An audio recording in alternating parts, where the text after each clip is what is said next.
অখিল গগৈ এটা বদমাছ ৰাক্ষসৰ দলৰ প্ৰেচিডেণ্ট হ'ব লাগিছিল। সি ৰাক্ষসৰ দলত মানুহৰ দলৰ হ'ব নালাগে। সেইকাৰণে কৈছোঁ হাড়ক মাটি তেজক পানী কৰি আমি শ্ৰম কৰি আজি 200 বছৰ হ'ল।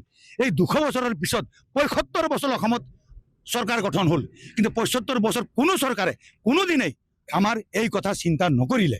আজি হিমন্ত বিশ্ব শৰ্মা ডাঙৰীয়াক আমি ইতিহাস ৰচি পেলাই গৈ আমাৰ চাহ শ্ৰমিক ৰাইজক পট্টা মাটি দিয়াৰ ব্যৱস্থা কৰিছে।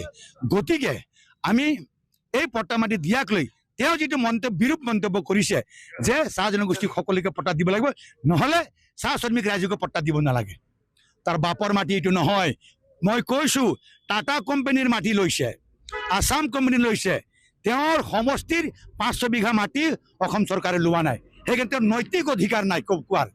আৰু সকীয়াই দিব বিচাৰিছে আজি অখিল গগৈ, আপুনি চাহ বাগিচাৰ অধ্যুষিত অঞ্চলত যদি প্ৰৱেশ কৰে আপোনাক বান্ধি ৰখা হ'ব। এইকাৰণে কৈছোঁ আপুনি পট্টা মাটি পাব নালাগে বুলি চাহ শ্ৰমিকৰ কথাটো কৈছে।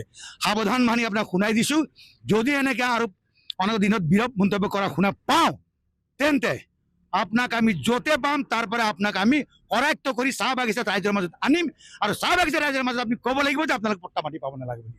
পুনৰ ক'ব বিচাৰিছোঁ, অসম চৰকাৰ, আমাৰ অসম চাহ মজদুৰ সংঘৰ সাধাৰণ সম্পাদক তথা শ্ৰম মন্ত্ৰী ৰূপেশ গোহালা ডাঙৰীয়াৰ অশেষ কষ্টত, অসমৰ মাননীয় মুখ্যমন্ত্ৰী অশেষ কষ্টত আজি যি আমি পট্টা পাবলৈ আগবাঢ়িছোঁ। আৰু এনেকৈ কিছু আইন বনাইছে যে সেই পৰিয়ালৰ যদি ঘৰখন বেংকত যদি জমা দি পেলাই লোন লৈ পেলাই তেওঁ ঘৰ নতুনকৈ সাজিব পাৰিব। চাওকচোন, এনে এটা ভাল কৰ্ম কৰাৰ সময়ত আমাৰ শিৱসাগৰৰ বিধায়ক অখিল গগৈ ডাঙৰীয়াই এনেকৈ বিৰূপ মন্তব্য কৰাটো দুৰ্ভাগ্যজনক।